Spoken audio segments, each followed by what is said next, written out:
যে মামা CM triple A কেতিয়া আমি পাম আপোনালোকে সকলোৱে জানে এইবাৰ আমি ৭৫,০০০ ল'ৰা ছোৱালীক মুখ্যমন্ত্ৰীৰ CM ট্ৰিপল এ এই আঁচনিৰ জৰিয়তে আমি তেওঁলোকক আত্মসংস্থাপনৰ সুবিধা আগবঢ়াম নিৰ্বাচনৰ প্ৰক্ৰিয়া ইতিমধ্যে শেষ হৈছে আৰু কেইটামান ষ্টেপছ বাকি আছে জানুৱাৰী মাহৰ 15 তাৰিখৰ পিছত আমি CM ট্ৰিপল এ কোন তাৰিখৰ পৰা দিম সেই বিষয়ে আপোনালোকক অৱগত কৰিম তো ফাইনালি বন্ধুবান্ধৱীসকল আত্মনিৰ্ভৰশীল আঁচনি যিসকলে এই বছৰ এপ্লাই কৰিলে সিহঁতৰ বাবে গুড নিউজ আহিছে কাৰণ যোৱাকালিয়ে চিফ মিনিষ্টাৰ ছাৰে ফেচবুক লাইভত সকলোকে জনাই দিছে যে আত্মনিৰ্ভৰশীল আঁচনি আপোনালোকে যে ইমান দিন নোট কৰি আছে এইটো টকাটো অহা জানুৱাৰী 15 তাৰিখৰ পিছতহে দিব তো বন্ধুবান্ধৱীসকল আপোনালোকে ভাবি আছে যে ডিচেম্বৰত কথা কৈছিলে চিফ মিনিষ্টাৰ ছাৰে কিন্তু ডিচেম্বৰত কিয় নিদিলে আকৌ জানুৱাৰী লৈ গ'ল তো কাম একেলগে হৈ আছে সেইভাবে কামটো অলপ পিছুৱাই গৈ আছে কাৰণ কেইদিনমান আগতে এপইণ্টমেণ্ট লেটাৰ দিলে অসম পুলিচৰ তাৰপিছত টিচাৰৰ এপইণ্টমেণ্ট লেটাৰ দিলে তাৰপিছত আৰু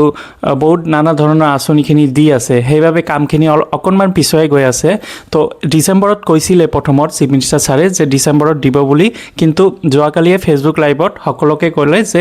জানুৱাৰী 15 তাৰিখৰ পিছতহে দিব ডেটটো ঘোষণা কৰা নাই কাৰণ ডেটটো আপোনালোক জনাই দিয়া হ'ব যে কিমান তাৰিখত দিব আত্মনিৰ্ভৰশীল আঁচনিৰ টকাখিনি চিফ মিনিষ্টাৰ ছাৰে অকল এইটো কৈছে যে ডেটটো এতিয়ালৈকেও মানে ঘোষণা কৰা নাই যে কিমান তাৰিখত দিব কিন্তু 15 তাৰিখৰ পিছতহে দিব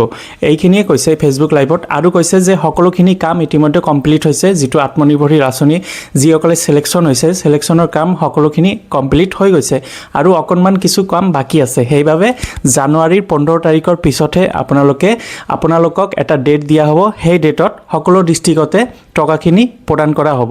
যিসকলে সিলেকশ্যন হ'ব সিহঁতে টকাখিনি লাভ কৰিব পাৰিব তো বন্ধুবান্ধৱীসকল এইটো এটা ভাল খবৰ আপোনালোকে ইমান দিন নোট কৰি আছিলে যে কেতিয়া পাম টকাটো কেতিয়া দিব ডিচেম্বৰত দিব নে নৱেম্বৰত দিব নৱেম্বৰটো গ'ল ডিচেম্বৰ যোৱাৰ শেষৰ পিনে সেইভাবে যোৱাকালিয়ে চিফ মিনিষ্টাৰ ছাৰে ফেচবুক লাইভত কৈ দিছে যে জানুৱাৰী 15 তাৰিখৰ পিছতহে পাব পাৰিম যে কিমান তাৰিখত দিব পাৰে টকাটো এতিয়ালৈকে মানে ডেটটো ঘোষণা কৰা নাই তো যোৱাকালি মই এটা ভিডিঅ' বনাইছিলোঁ চিফ মিনিষ্টাৰ ছাৰে কোৱা মতে আপোনালোকে তো বন্ধুবান্ধৱীসকল আপোনালোকে যদি ভিডিঅ'টো চোৱা নাই ভিডিঅ'টো এবাৰ চাই ল'ব আৰু 13টা দিনমান বাকী আছে ডিচেম্বৰ মাহ শেষ হোৱাৰ তাৰপিছত জানুৱাৰী মাহ আহিলে আমি জানুৱাৰী মাহত গম পাম যে কিমান তাৰিখত 15 তাৰিখৰ পিছত কিমান তাৰিখত এই আত্মনিৰ্ভৰশীল আঁচনি টকাখিনি দিয়া হ'ব CM ট্ৰিপল এ যিসকলে ইয়াৰ আগৰ বছৰ টকা 1 লাখ টকা পাইছে সিহঁতকো এই জানুৱাৰী মাহৰ 15 তাৰিখৰ পিছতহে দিব অৰ্থাৎ CM ট্ৰিপল এ 1.0 আৰু যিসকলে এই বছৰ এপ্লাই কৰিছে 2.0 কেণ্ডিডেট একেলগে টকাখিনি লাভ কৰিব পাৰিব প্ৰতিটো জিলাই এটা অনুষ্ঠান কৰিব সেই অনুষ্ঠানত টকাখিনি দিয়া হ'ব তো বন্ধুবান্ধৱীসকল গুৱাহাটী যাব নালাগে অকল আপোনালোকে নিজৰ জিলাতে টকাখিনি লাভ কৰিব পাৰিব আপোনালোকে এতিয়া নিশ্চিন্ত মনে থাকক এইটো সঁচাই যে জানুৱাৰী মাহৰ 15 তাৰিখৰ পিছতে আপোনালোকে টকাখিনি লাভ কৰিব পাৰিব তো ফ্ৰেণ্ডসকল ইমান দিন এটা মানে কনফিউজন হৈ আছিল যে কেতিয়া দিব টকাটো দিব নে নিদিব কিন্তু টকা পাবই আপোনালোকে জানুৱাৰী 15 তাৰিখৰ পিছতে ডেটটো আমি জানিব পাৰিম আৰু CM ছাৰে এইটোৱে কৈছে যে সিলেকশ্যন প্ৰক্ৰিয়া ইতিমধ্যে কমপ্লিট হৈছে মানে কোনে লাভ কৰিব টকাটো সেই কামটো এতিয়ালৈকে কমপ্লিট কৰি দিছে এতিয়া আৰু কেইটামান কাম বাকি আছে সেই কামটোৰ পিছতে অকণমান সময় লাগিব তো জানুৱাৰী 15 তাৰিখৰ পিছত এটা ডেট দিয়া হ'ব সেই ডেটতে টকাখিনি